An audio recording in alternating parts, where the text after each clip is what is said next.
చూడండి ప్రియులారా, ఇక్కడ మనం చదివిన లేఖన భాగం నెహెమ్యా గ్రంథము మొదటి అధ్యాయము మొదటి వచనం నుంచి మనం 6 వచనాలు చదివినటువంటి లేఖన భాగం ద్వారా దేవుడు మనల్ని బలపరచును గాక. ఆమేన్. చూడండి, నెహెమ్యా గ్రంథము మొదటి అధ్యాయము. మరి ఇక్కడ నెహెమ్యా భక్తుడు కొన్ని విషయాలు మనకు తెలియపరుస్తున్నాడు. ఆ నెహెమ్యా భక్తుడు ఎక్కడున్నాడు తెలుసా? ఆ యొక్క షూషాను కోటలో ఆ యొక్క రాజు అయినటువంటి అర్తహషస్త గారి దగ్గర రాజుగారికి గిన్నె అందించేవాడు. గిన్నె అంటే అర్థం ఏంటి? భోజనం పెట్టేవాడు, ద్రాక్షరసం ఇచ్చేవాడు, మరి ఏమన్నా తినాలన్న స్నాక్స్ కానీ టీ కానీ ఇలాంటివన్నీ కూడా ఎవరు చూసుకుంటారు? నెహెమ్యా గారే చూసుకుంటారు. ఈ నెహెమ్యా దేవుని యందు భయభక్తులు కలిగినటువంటి వ్యక్తి, ఒక విధంగా ప్రవక్త అని చెప్పుకోవచ్చు. కాబట్టి ఈ నెహెమ్యా మరి ఎక్కడున్నాడు? ఉద్యోగం చేస్తున్నాడు. ఎక్కడ? రాజా కోటల్లో రాజుగారి దగ్గర రాజుగారికి భోజనం పెట్టేటువంటి ఉద్యోగం ఈ యొక్క నెహెమ్యా చేస్తూ ఉన్నాడు అనమాట. గొప్ప ఉద్యోగం అది. అయితే అలా చేస్తున్నప్పుడు వీరు అక్కడ ఉద్యోగం చేస్తూ ఉన్నాడు. అయితే ఇశ్రాయేల్ జనాంగాన్ని ఆ యొక్క కల్దీయులు మరి అర్తహషస్త ఏం చేశారు? వారి దేశానికి చెరపట్టుకొని తీసుకుని వెళ్ళిపోయారు. ఆ చెరలో భాగంగా నెహెమ్యా అక్కడికి వెళ్ళిపోవటం జరిగింది. అక్కడ ఉన్నప్పుడు మరి ఈ యొక్క ఇశ్రాయేల్ జనాంగం నుంచి, యూదుల నుంచి హనాని అనేటువంటి తన సహోదరులు, హనాని అన్న ఒక అతను, మరి కొంతమంది యూదులు ఏం చేశారంట? ఈ యొక్క నెహెమ్యా గారి దగ్గరికి రావటం జరిగింది. ఎందుకు? యెరూషలేము పట్టణం నుంచి ఈ షూషాను కోటలోకి రావటం జరిగిందనమాట. వచ్చి నెహెమ్యా గారితో మాట్లాడుతున్నప్పుడు అప్పుడు ఏమని చెప్తున్నారంట? వారు తప్పించుకున్న శేషం గురించి. ఆ దినాల్లో మరి రాజులు ఒక దేశం నుంచి ఒక దేశంలోకి యుద్ధం పోయేవాళ్ళు కదా. అలా పోయి ఓడిపోయిన దేశాన్ని ఏం చేసేవారు? ప్రజలన్నీ తీసుకొని వెళ్ళిపోయారు. అలా తీసుకుని వెళ్ళిపోయిన తప్పించుకున్న వారు శేషము నుంచి వీరు వచ్చి మరి అక్కడ వారు చెప్తూ ఉంటున్నారు. ఏమని చెప్తున్నారు? యెరూషలేము పట్టణ ప్రాకారం అంతా కూడా పడగొట్టబడింది. యెరూషలేము పట్టణం చుట్టూ ప్రాకారం ఉండేదన్నమాట, ప్రహరీ. అది చాలా గొప్ప ప్రహరీ. ఇప్పుడు ప్రపంచంలో పెద్ద వాల్ ఏంటి? China wall. దానికంటే పెద్ద ప్రహరీ అది యెరూషలేము పట్టణం. ఎలాగా చెప్పగలరంటే ఆ యొక్క ప్రహరీ మీద దగ్గర 4 లారీలు వెళ్ళారు. ప్రహరీ ఉండేది. ఆ రీతిగా ఆ పెద్ద ప్రాకారాన్ని ఆ శత్రువులు ఏం చేస్తారు? పడగొట్టేసి ఆ యొక్క యెరూషలేము పట్టణాన్ని ఆక్రమించుకున్నప్పుడు ఆ మాట ఎవరు వింటున్నారు? నెహెమ్యా గారు విని ఏం చేశాడంట చూడండి.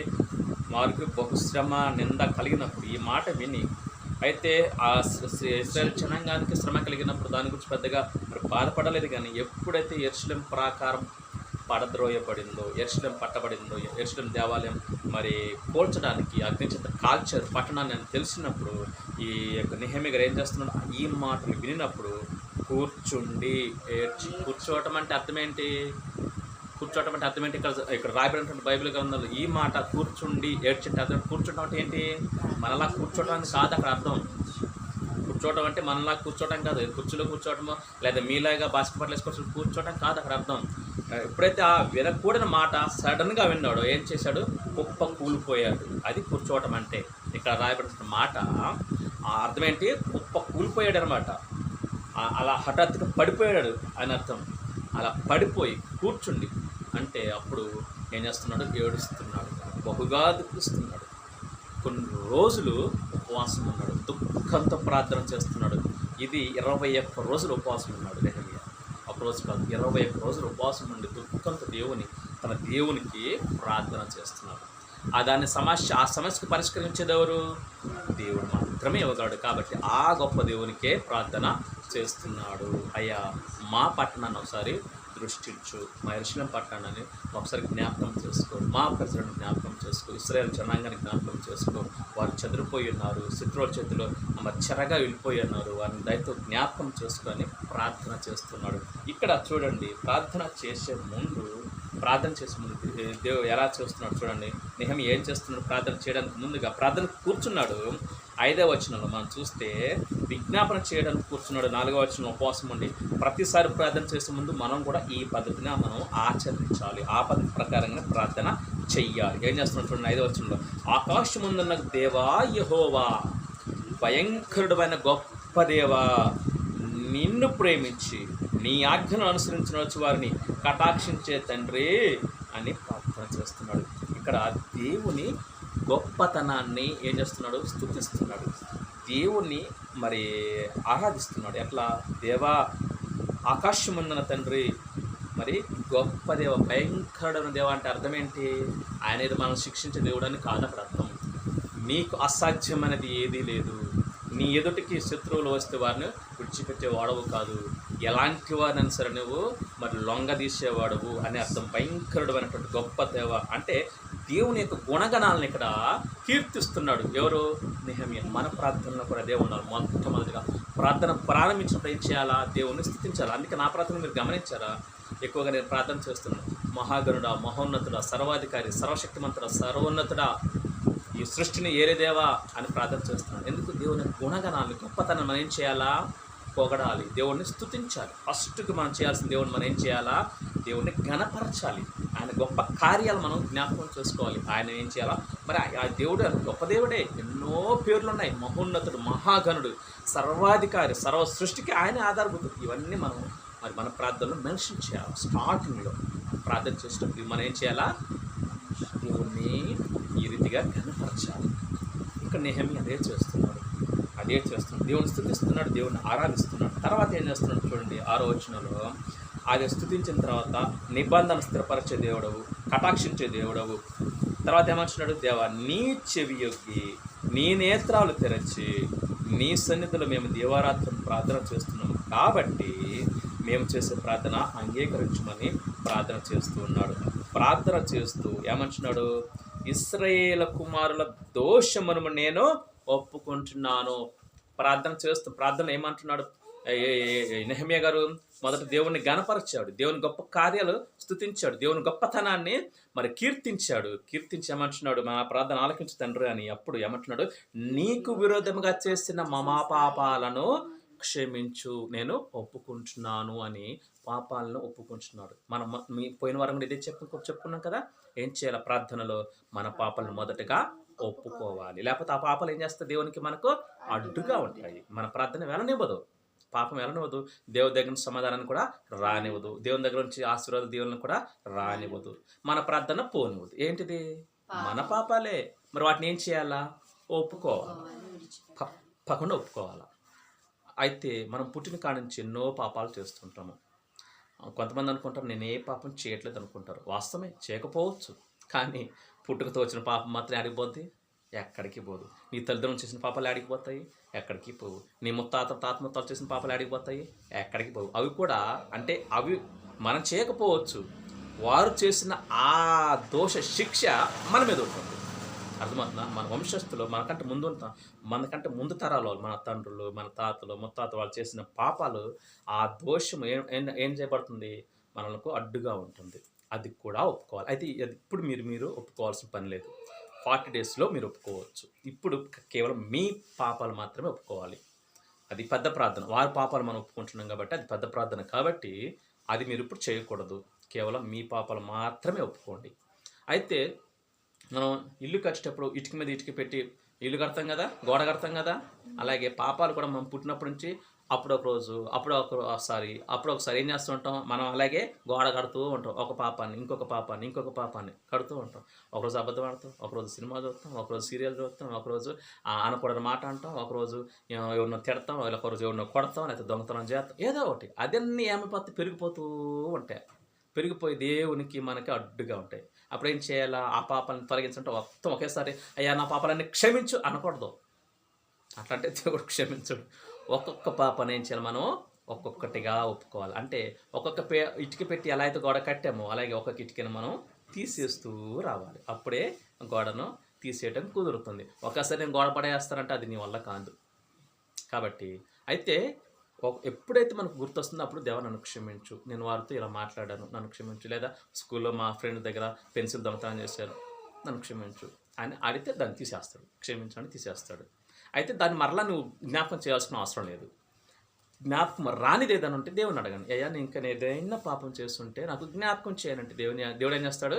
జ్ఞాపకం చేస్తాడు. అప్పుడు దాన్ని ఒప్పుకుంటే సరిపోతుంది. అయితే ఒక్కరోజు జరిగే పని కాకపోయినప్పటికీ మనం ఏం చేయాలి? రోజు రోజుకి వీటిని మనం ఒప్పుకోవాలి. తర్వాత ఆత్మీయంగా అడుగులు వేయాలి, పరిపూర్ణతలోకి నడిపించబడాలి. ఈ యొక్క నెహెమ్యా కూడా అదే చేస్తున్నాడు.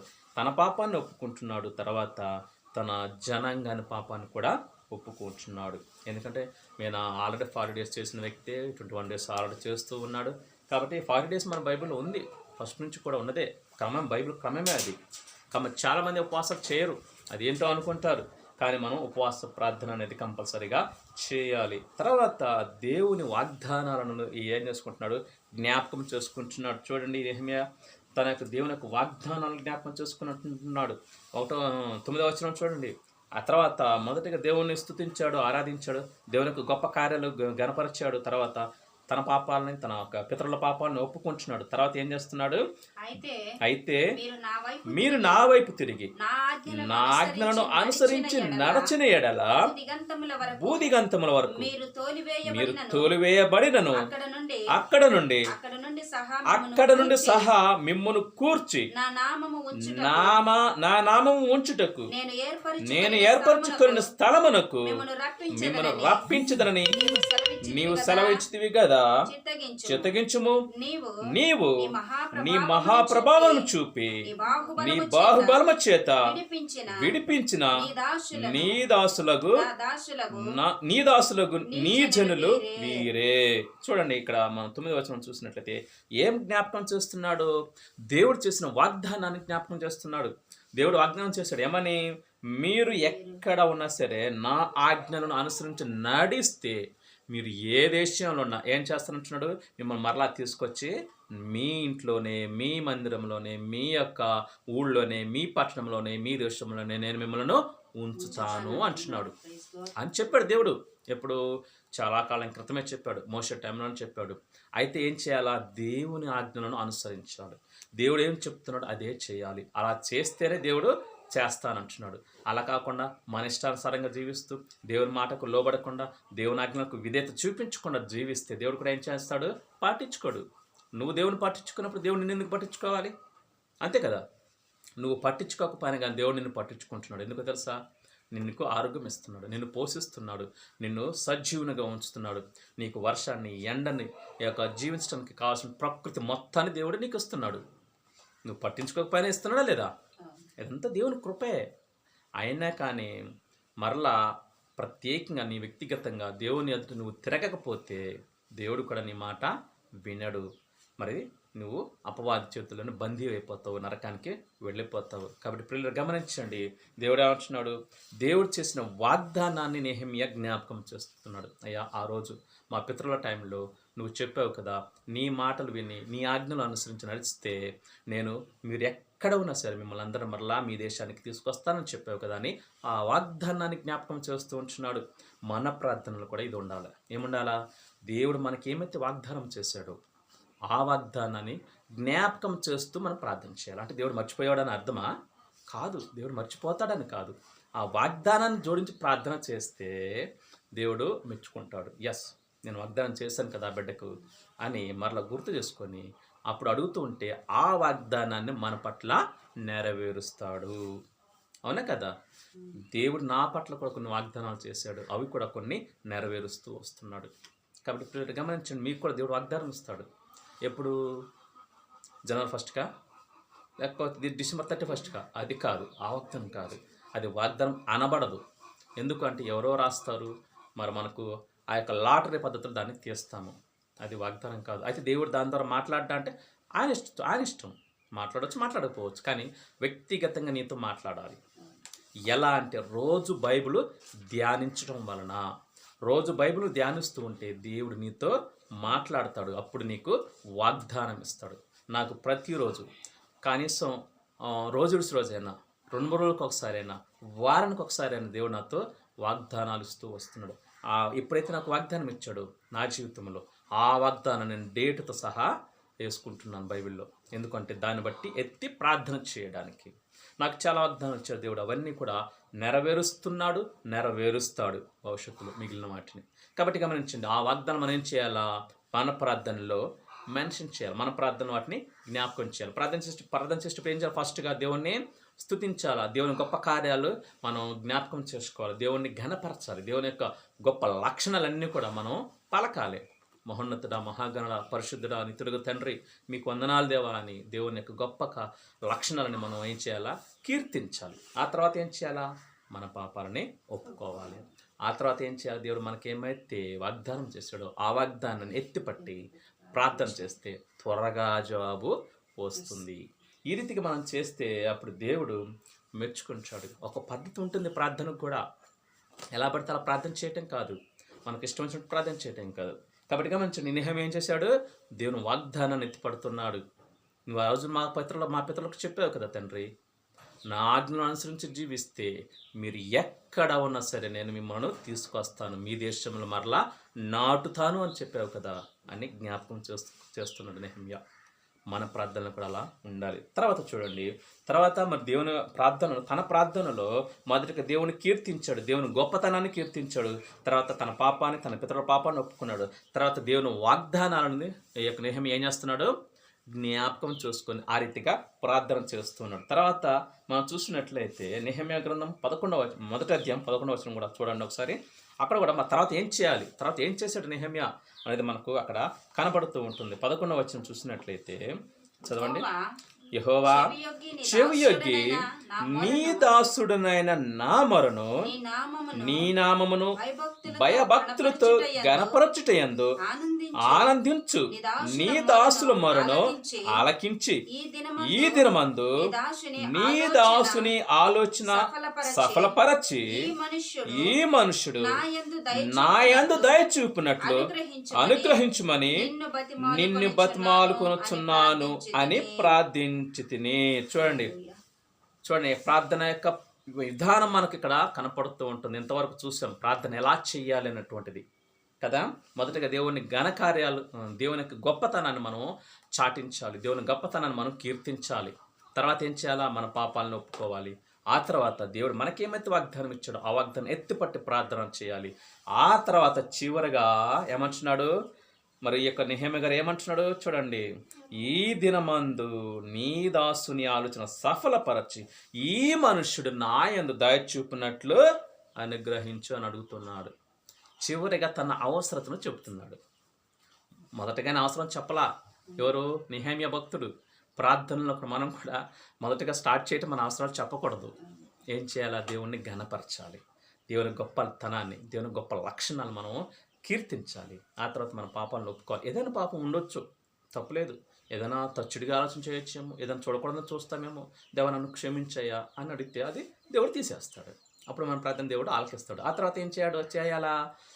మనకు దేవుడు అయితే ఏమైతే వాగ్దానం చేశాడో ఆ వాగ్దానాన్ని ఎత్తిపట్టి ఆ వాగ్దానాన్ని గుర్తు చేస్తూ ప్రార్థన చేస్తే అప్పుడు దేవుడు మన ప్రార్థనకు జవాబు త్వరగా ఇస్తాడు. చివరిగా ఇప్పుడు ఏమంటున్నాడు? తన యొక్క అవసరతను చెబుతున్నాడు. మనం కూడా అంతే, మన ప్రార్థన చివరిగా మన అవసరాలు తెలియపరచాలి. ఇది ప్రార్థన విధానం. ఈ రీతిగా మనం ప్రార్థన చేస్తే దేవుడు ఏం చేస్తాడు? త్వరితంగా జవాబు ఇస్తాడు. కాబట్టి పిల్లలు గమనించండి, ఈ మనుష్యుడు నా యందు దయ చూపినట్లు నాకు అనుగ్రహించండి దేవుణ్ణి అడుగుతున్నాడు. ఎవరు? నెహెమ్యా. తన ప్రార్థనలో చివరిగా తన అవసరతను తెలియపరుస్తూ ఉన్నాడు. ఏంటి అవసరత అంటే, ఈ మనుషుడు అంటే ఏ మనుషుడు? రాజుగారిని ఉద్దేశించి ప్రార్థన చేస్తున్నాడు. ఎందుకు అంటే దేవుని యొక్క ప్రాకారాలు, దేవుని యొక్క పట్టణ ప్రాకారాలు కట్టాలని ఆలోచన ఈ యొక్క నెహెమ్యా గారికి వచ్చినప్పుడు మరి రాజుగారు సెలవు ఇవ్వాలి కదా. ఉద్యోగంలో ఉన్నాడు కదా నెహెమ్యా. మరి రాజుగారు సెలవడితే ఆయన ఇస్తాడో ఎవడో తెలియదు. సంస్థ కాదు 10 మంది కూర్చొని నిర్ణయం తీసుకోవడానికి. రాజుగారు ఆయన ఇష్టం అది. కాబట్టి ఆయన దయా చూపాలి అంటే దేవా ముందు నువ్వు ఆయనకి మరి ఆ ఆలోచన కలిగించు, నా పట్ల ఈ మనుషుడికి దయ కలిగినట్లు నువ్వు అనుగ్రహించని ప్రార్థన చేస్తున్నాడు. ఎవరి కోసం? రాజుగారి కోసం ప్రార్థన చేస్తున్నాడు. ఎందుకంటే పర్మిషన్ అడిగినప్పుడు రాజుగారు పర్మిషన్ ఇవ్వాలి, అందుకోసం ప్రార్థన చేస్తున్నాడు. ఎందుకు? పర్మిషన్ ఇస్తే ఈ నెహెమ్యా గారు వెళ్ళి యెరూషలేముకి వెళ్ళి ఆ యొక్క పట్టణ ప్రహారాన్ని కట్టి రావాలని ఆలోచనలో ఉన్నాడు. కాబట్టి అది దేవుని చిత్తం, దేవుని పని. కాబట్టి ఆ రీతిగా ప్రార్థన చేసినప్పుడు మరి ఆ ప్రార్థనకి జవాబు వచ్చింది లేదో ఒకసారి చూద్దామా? చూడండి, నెహెమ్యా గ్రంథం 2వ అధ్యాయం 1వ వచనంలో ఎప్పుడైతే ఈ యొక్క నెహెమ్యా గారు ఆ రీతిగా ప్రార్థన చేసి మరి గిన్నె అందిస్తూ ఉన్నాడు, రాజుగారికి మరి ఉద్యోగం చేస్తూ ఉన్నాడు. 3 పూట్ల మరి 2 పూట్ల అయినా సర్లే, ఆయన ఇప్పుడు తాగితే ఇప్పుడు ఏం తాగినా మంచిని కూడా ఇవ్వాల్సిందే. సో ఆ రాజుగారిని కనిపెట్టుకొని ఉండాల్సిన బాధ్యత ఎవరిది? నెహెమ్యా గారిది. అలా ఉన్నప్పుడు చూడండి, చదవండి మొదటి వచనం. అటు తరువాత అర్థహస్త రాజు ఏలుబడి కాలమున 20వ సంవత్సరంలో నీసాను మాసమందు రాజు ద్రాక్షారసము త్రాగవలనని చూచుచుండగా నేను ద్రాక్షారసము తీసుకొని రాజునకు అందించి తిని, అంతకు పూర్వము నేనెన్నడను అతని ఎదుట విచారముగా ఉండలేదు.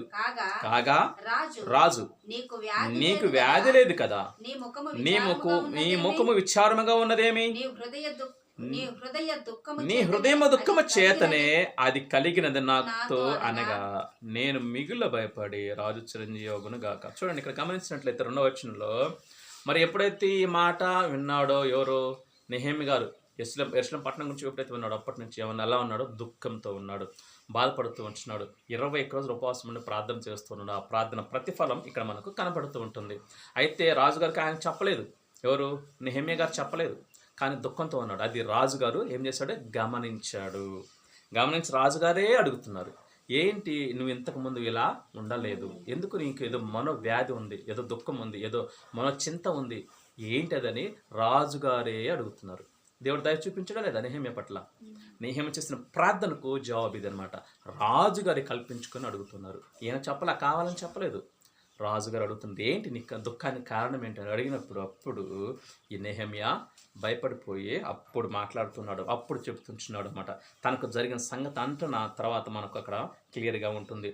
నా పితరుల సమాధులను పట్టణము పాడైపోయింది, దాని గుమ్మాలు అగ్ని చేత కాల్చబడ్డాయి, కాబట్టి నాకు దుఃఖం లేకుండా ఉంటుందా రాజుగారు అని సెలవిస్తున్నాడు. యెరూషలేము పట్టణం గురించి, నా పితరులు, నా తల్లిదండ్రులు, నా యొక్క ముత్తాతలు, నా యొక్క బంధువులు ఉండేటువంటి పట్టణము పాడైపోయింది, శత్రువుల చేత మరి కాల్చబడింది, కనుక అందుకోసమే దుఃఖంతో అన్నప్పుడు మరి నీకేం కావాలని రాజుగారు అడుగుతాడు అనమాట. ఆ యొక్క నెహెమ్యా గారు అడిగినప్పుడు ఆ నెహెమ్యా గారు ఏం చెప్తున్నాడు? దేవునికి ప్రార్థన చేసి మరలా ప్రార్థన చేస్తున్నాడు. చూడండి, 4వ వచనం చివరి వచనం, నేను ఆకాశమందుల దేవునికి ప్రార్థన చేసి రాజుతో అప్పుడు చెప్తున్నాడు, అయ్యా నేను నీ దయ పొందినట్లయితే నేను కొన్ని రోజులు మరి ఆ పట్టణానికి వెళ్ళి ఆ యొక్క ప్రాకారాన్ని కట్టి నేను రావాలని అనుకుంటున్నాను అని అన్నప్పుడు, సరే వెళ్ళు, ఎన్ని రోజులు నీ ప్రయాణం అన్నప్పుడు ఇన్ని రోజులని ఆ యొక్క నెహెమ్యా గారు చెప్పటం జరుగుతుంది. జరిగిన తర్వాత అదొకటే కాదు, పర్మిషన్ ఇచ్చేసాడు. మరలా ఏం అడుగుతున్నారో తెలుసా? అంతేకాదు రాజుగారు, నాకు నది అవతల మీ అధికారులకు, ఫారెస్ట్ అధికారులకు మీరు నోటీసులు ఇవ్వండి, తాకీదులు ఇవ్వండి. ఎందుకంటే నాకు అక్కడ నుంచి కొన్ని దూలాలు, మొగరాలు, కలప కావాలి కట్టడానికి అన్నప్పుడు, సరే నీ ఇష్టం, నువ్వు తీసుకుని వెళ్ళు అని చెప్పేసి రాజముద్ర వేసి ఆ లెటర్ను ఈ నెహెమ్యాకి ఇచ్చి పంపిస్తాడు. అలా వెళ్ళిపోయినప్పుడు నెహెమ్యా వెళ్తాడు. వెళ్ళి ఏం చేస్తాడు? రాజుగారు ఇచ్చిన సెలవు ప్రకారంగా అక్కడ పని జరిగిస్తాడు. ఆ పని కట్టేటప్పుడు, ఆ పని చేసేటప్పుడు శత్రువులు చాలామంది వస్తారు, హేళన చేసేవారు వస్తారు, మరి నిందించేవారు వస్తారు, దూషించేవారు వస్తారు, శత్రువులు వస్తారు, మరి పొలాలు పెట్టేవాళ్ళు వస్తారు. అంటే అర్థం ఏంటి? ఆటంకపరిచేవాళ్ళు ఉంటారు. అవన్నీ కూడా ప్రార్థనతోనే జయించి చివరికి తన పని ముగించాడు. ఎవరి వలన? దేవుని కృప వలన ముగించాడు. చివరిగా ఇవన్నీ చెప్పడానికి కుదరదు, కానీ మీకు చివరిగా చూపిస్తాను. చూడండి, 6వ అధ్యాయము 15వ వచనం చూస్తే అక్కడ వచ్చిన పని, నెహెమ్యా గారు ఏ పని మీద యెరూషలేముకి వచ్చాడు ఆ పని ముగించుకొని దాన్ని ప్రారంభింపచేశాడు. 6వ అధ్యాయం 15వ వచనము, ఈ ప్రకారముగా ఏలూరు మాసము 25వ దినమందు అనగా 52 దినములకు ప్రాకారమును కట్టుట సమాప్తమైన. దేవునికి స్తోత్రం. చూడండి, ఎన్ని రోజులంట? అంత గొప్ప ప్రాకారాన్ని కేవలం 52 రోజుల్లోనే కట్టేశాడు. ఎవరు? నెహెమ్యా. చాలా గొప్ప ప్రాకారం అది. మనం కట్టాలంటే కొన్ని సంవత్సరాలు పట్టింది. అలాంటి ప్రాకారాన్ని కేవలం ఏం చేశాడంట? మనుషులతో, అది కూడా యంత్రాలు కాదు, కేవలం మనుషులతోనే అంత గొప్ప ప్రాకారాన్ని కేవలం 52 రోజుల్లోనే కట్టించేశాడు. ఎవరు? నెహెమ్యా గారు. ఎవరి దయ వలన? దేవుని దయ వలన. ఉపవాసం ఉండి ప్రార్థన చేయటం వలన ఫలితం అనేది దేవుడు ఇచ్చాడా లేదా? ఇచ్చాడు. గొప్ప ఫలితాన్ని ఇచ్చాడు. ఎన్నో ఆటంకాలు వచ్చాయి, అవన్నీ చెప్పడానికి మీకు సమయం లేదు. కాబట్టి ఎన్నో ఆటంకాలు, ఎంతోమంది శత్రువులు, ఎంతో ఒక చేత్తో యుద్ధం, ఒక చేత్తో ఆ గోడలు కడుతూ ఒక చేత్తో కత్తి పట్టుకుని ఉన్నారు. ఎందుకు తెలుసా? శత్రువుల భయం కోసం. అంటే ఎనీ టైం శత్రువు వస్తే వారితో మళ్ళీ యుద్ధము చేయాలి. ఒక పక్క యుద్ధం చేయాలి, ఒక పక్క పని చేయాలి, గోడ కట్టాలి. కాబట్టి అలాంటి స్థితిలో ఉండి కూడా దేవుడు వారికి సహాయం చేశాడు. ఎవరి మీద ఆధారపడ్డారు వీళ్ళంతా? దేవుని మీదే ఆధారపడ్డారు. ప్రార్థనే వారి విజయానికి కారణం. ఉపవాస ప్రార్థన చూసారా, ఎంత గొప్ప పని దేవుడు నెహెమ్యా ద్వారా జరిగించాడు. నెహెమ్యా ఉపవాసం ఉండి ప్రార్థన చేయటం వల్ల. కాబట్టి పిల్లలు గమనించిన మన జీవితంలో కూడా భయంకరమైన శోధనలు కావచ్చు, రోగాలు కావచ్చు, ఆర్థిక సమస్యలు కావచ్చు, ఇంకేదైనా కావచ్చు, సాతాను బంధకమే కావచ్చు, ఏదైనా సరే దేంతో మనం జయించాలి? ఉపవాస ప్రార్థన ద్వారానే మాత్రమే మనము జయించాలి. ఉపవాస ప్రార్థన ద్వారానే మనం దాన్ని అధిగమించగలుగుతాము. కాబట్టి పిల్లలు గమనించండి, ఇక్కడ నెహెమ్యా కూడా అదే చేశాడు కదా. అర్థమైందా లేదా? ఇప్పటిదాకా మనం చూసాం కదా. కాబట్టి రాజుగారి సహాయంతో, మరి రాజుగారి కోసం కూడా ఈ యొక్క నెహెమ్యా ప్రార్థన చేశాడు. ప్రార్థన చేసినప్పుడు ఆ యొక్క రాజుగారు పర్మిషన్ ఇచ్చాడు. ఇన్ని నెలలని పర్మిషన్ ఇచ్చాడు. పర్మిషన్ మాత్రమే కాదు, ఆ కావాల్సినటువంటి వస్తు సముదాయం అంతా కూడా వాడు నువ్వు తీసుకోవచ్చు అని కూడా పర్మిషన్ ఇచ్చేసాడు. కాబట్టి గమనించండి పిల్లరా. ఇంకంతేకాదు, మనకి ఇంకా వేరే చాలామంది ఉన్నారు. సమయం కూడా గడిచిపోతుంది కాబట్టి చూసుకుందాం, త్వరగా చూసుకుందాము. అదే ఎజ్రా కూడా, మరి ఎజ్రా నెహెమ్యా కంటే ముందు ఎజ్రా ఏం చేశాడంటే, ఎజ్రా కూడా దేవాలయాన్ని కట్టడం కోసం, ఆ ప్రాకారం కోసం కూడా ఆయన కూడా ఏం చేశాడు? ఉపవాసం ఉండి ప్రార్థన చేశాడు. ఎజ్రా 8వ అధ్యాయం చూడండి ఒకసారి. ఎజ్రా 8వ అధ్యాయము 23వ వచనం చదివినట్లయితే మనకు అక్కడ అర్థమవుతుంది. ఎజ్రా కూడా నెహెమ్యా ఎజ్రా ఒకే సమయంలో ఉన్నట్టు వారే, కాకపోతే ఎజ్రా ముందు వచ్చాడు అనమాట. ఆ యొక్క రాజుగారి దగ్గర నుంచి, చెర నుంచి. 23వ వచనం, మేము ఉపవాసం ఉండి ఆ సంగతిని బట్టి మా దేవుని వేడుకొనగా ఆయన మా మనవిని అంగీకరించెను. చూడండి, ఉపవాసం ఉండి ప్రార్థించినప్పుడు దేవుడు ఏం చేశాడంట? మనవిని అంగీకరించాడు. వారు ఏమైతే ఉపవాసం ఉండి ప్రార్థన చేశారో ఆ ప్రార్థనకు దేవుడు జవాబు ఇచ్చాడు. ఎజ్రా కూడా వెళ్ళిపోయి ఏం చేశాడు? ప్రాకారాన్ని కట్టాడు. కొంత కట్టాడు, మొత్తం కట్టలేదు, కొంత కట్టాడు. ఆ తర్వాత దేవుడు సహాయం చేశాడు. అంతేకాదు, అదే 8వ అధ్యాయం మనం చూసినట్లయితే 21వ వచనం నుంచి చూడండి. 21వ వచనం నుంచి వారు ఏం చేస్తున్నారంటే, అప్పుడు దేవుని సన్నిధిని మమ్మును మేము దుఃఖపరుచుకొని మాకును మా చిన్నవారికి మా ఆస్తికిని శుభ ప్రయాణం కలుగునట్లుగా ఆయనను వేడుకున్నట్టుకు అహవా నది దగ్గర ఉపవాసం ఉండడని ప్రకటించి తిని. చూసారా, వారు ఏం చేస్తున్నారు? ప్రయాణం కోసం ప్రార్థన చేస్తున్నారు. ఎవరెవరి కోసం అంట? వారి కోసము, వారి పిల్లల కోసము, వారి చిన్నవారి కోసము, వారి ఆస్తి కోసము, వారందరికీ శుభ ప్రయాణం కలగడానికి. ఎక్కడి నుంచి? వారు ఉన్నటువంటి పట్టణం నుంచి, వారు ఉన్నటువంటి దేశం నుంచి ఎక్కడికి? యెరూషలేం పట్టణానికి వెళ్ళడానికి దారిలో ఆ దినాల్లో దొంగల భయం ఎక్కువగా ఉండేది. గజ దొంగలు, అడవుల్లో దోచుకునేవారు ఉంటారు, హంతకులు ఉండేవాళ్ళు. మరి అంతేకాదు, క్రూర మృగాలు కూడా ఉంటాయి. కాబట్టి వీరందరికీ, అంతేకాదు శత్రువులు కూడా ఉంటారు. శత్రువులు ఏం చేస్తారు? ఇదే సమయం అని చేసి దారిలోనే కాపు కాసి చంపేస్తారు. శత్రువుల భయం, క్రూర మృగాల భయం, దొంగల భయం కదా. ఇలాంటి వాటన్నిటి నుంచి కాపాడాలని ఏం చేస్తున్నాడు? ఎజ్రా ఉపవాసం ఉండి ప్రార్థన చేస్తున్నాడు, శుభ ప్రయాణం కలగడం కోసం. ఈ దినాలు అంటే ప్రయాణం చాలా తేలిక అయిపోయింది, కానీ ఆ దినాల్లో ప్రయాణం అంత తేలిక కాదు. ఎందుకంటే నడిచి వెళ్ళేవారు. గుర్రాలు ఎవరికో ఉండేవి, గాడిదలు అవి కూడా కొంతమందికి ఉండేవి. కాబట్టి గాడిదలైనా సరే నడిచి వెళ్ళాల్సిందే, పెద్ద ప్రయాణం ఏం కాదు, కొన్ని రోజులు పట్టేది. కాబట్టి ఆ ప్రయాణం అంతటిలో శుభ ప్రయాణం కలగాలని వారు ఏం చేశారు? ఉపవాసం ఉండి ప్రార్థన చేస్తే దేవుడు ఆ ప్రార్థన విని ఆలకించి మంచి జవాబు నుంచి. చూడండి 31వ వచనం జవాబు చూడండి. మేము మొదటి నెల 12వ దినమందు యెరూషలేమునకు వచ్చుటకై అహవా నది నుండి బయలుదేరగా మా దేవుని హస్తము మాకు తోడుగా ఉండి శత్రువుల చేతుల నుండి, మార్గమందు పొంచిన వారి చేతుల నుండి మమ్మను తప్పించిన దేవుని స్తోత్రం. చూడండి, శత్రువుల చేతుల నుంచి తప్పించాడు. మరి అంతేకాదు, మార్గమందు పొంచున్నారు. ఎవరు వాళ్ళు పొంచి ఉండేది? ఎవరు? శత్రువులు పొంచి ఉంటారు, దొంగలు పొంచి ఉంటారు, క్రూరమగలు పొంచి ఉంటాయి. మరి వాతావరణ పరిస్థితులు కూడా అనుకూలించవు. కాబట్టి వీటన్నిటి నుంచి దేవుడు ఏం చేశాడంట? మా దేవుని హస్తము మాకు తోడుగా ఉండి ఎక్కడికి నడిపించిందంట? ఆ యొక్క యెరూషలేం పట్టణానికి నడిపించింది. వారికి క్షేమాన్ని దయచేసింది, వారిని తప్పించింది, ఆ యొక్క బాధలన్నింటి నుంచి వారిని రక్షించింది. ఏంటది? ఉపవాస ప్రార్థన. కాబట్టి గమనించిన పిల్లలు, మనం కూడా ఏం చేయాలా? ఉపవాస ప్రార్థన. ఉపవాసం ఉంటున్నామంటే ఏదో ప్రకటించాం కాబట్టి మీరు ఉపవాసం ఉండొద్దు. ఒక పెట్టుకోండి, ఏదైనా ఒకటి పెట్టుకోండి. అయ్యా నేను ఉపవాసం ఉంటున్నాను, ఈ విషయం కోసం నేను ఉపవాసం ఉంటున్నాను. అయితే మనం సంఘంగా కూడుతున్నాం కాబట్టి ముఖ్యంగా సంఘ అవసరాల కోసము, సంఘ అభివృద్ధి కోసం ప్రార్థన చేయాలి. అదే రీతిగా మీ వ్యక్తిగతంగా కూడా ఒక విషయాన్ని మీరు పెట్టుకోండి. ఒకటే కాదు, ఎన్నైనా పెట్టుకోవచ్చు. వాటి కోసం మీరు ప్రార్థన చేయాలి, కన్నీటితో ప్రార్థన చేయాలి. నెహెమ్యా ఏం చేశాడు? దుఃఖంతో ప్రార్థించాడు. జవాబు పొందుకున్నాడు లేదా? పొందుకున్నాడు, అద్భుత రీతిగా పొందుకున్నాడు. రాజుగారే మరి అడిగి మరి ఏం చేశాడు? కావాల్సిన అన్ని ఇచ్చి పంపించాడు. అద్భుత రీతిగా 52 రోజుల్లోనే అంత గొప్ప ప్రాకారాన్ని కట్టేశాడు నెహెమ్యా. కలవర సతీష్ గారు చర్చి కూడా ఎన్ని రోజులు కట్టారో తెలుసా? 52 రోజుల్లోనే కట్టేశారు. దీన్ని ఏమంటారు, ఈ నెహెమ్యా గారి పనిని ఏమంటారు చూసుకొని అలా ఈ యొక్క నెహెమ్యా గారు ఈ రీతిగా ఆదర్శవంతంగా తీసుకొని కట్టడం జరిగింది. మనం కూడా బైబిల్ నుంచి మనం ఆదర్శవంతమైనటువంటి వ్యక్తులు, మన సంఘటనలు మనం కూడా ఆ రీతిగా ఏం చేయాలా? మనం అన్వయించుకోవాలా, ఆ రీతిగా చెయ్యాలా. భక్తులు చేశారు. ఇప్పుడు మనం చేసుకునే కూడా చూసే కూడా అవన్నీ కూడా అవే కదా. ఉపవాస ప్రార్థన చేసి వారు ఏం చేశారు?